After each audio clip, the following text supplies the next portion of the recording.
there's 3 points I'd sort of like to raise that I've seen coming out of this whole digital disruption. And the first one is inequality. Social justice inequality seems to be widening with access of digital technology. So, the jobs thing is one thing where you're starting to see less and less people qualified for the types of jobs that are required for the fourth industrial revolution.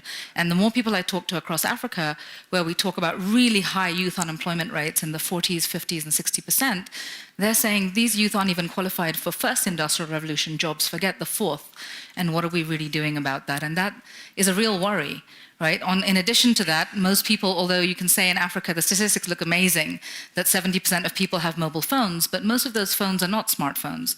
And so they don't have access, and so the digital divide is actually making people get further and further apart. And you're seeing that in countries in Africa, you're seeing that in the rest of the world. And so there's a really big challenge around inequality and injustice. The second one, I'll say, is really trust. There's such an erosion of trust with fake news and fake everything. And everything you hear, you hear the US president say, well, I really meant would instead of wouldn't. And I was like, really, that's where we are today? We're now parsing, one word with, it's awful. But you also have technologies like Lyra and Adobe Voco that allow you to really make fake news. So I'm not sure how many of you have seen the video, but there's a video circulating on social media around Obama, and using this technology, they've made him say 4 different things. And you can't tell that it's fake. And so you don't know who's who anymore in this sort of new digital disruption world. And you don't know who you're dealing with, and you don't know what to believe. And unfortunately, people of my parents' generation and some even of my generation have been fooled. And so you see the US election results, you see Brexit. Most of the people that were fooled by the fake news were in the older generation, for whom news, whatever format it came in, was trusted. And younger people haven't been fooled so much, because younger people tend to be distrustful of any brand or any type of news source.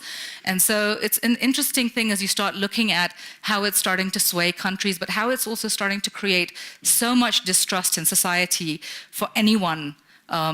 Anyone coming out and saying anything. You just don't know who to believe anymore. And the third thing is, I feel like smarter tools are making smarter and smarter criminals. And we see it in our business.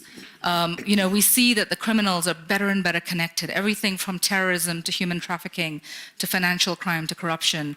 The use of crypto, right? The use of all of these new technologies to try and really get ahead of the people trying to fight them. And the problem is the agencies that are designed to fight them are not well connected and often don't have the skill sets, especially in the police and some of the sort of anti-terrorism agencies. They don't have digital skill sets. And so they're not able to go after these people as quickly. And we do a lot of research globally on financial crime, and we found that in the last 12 months, 47% of companies globally have been victims of financial crime, mostly digital.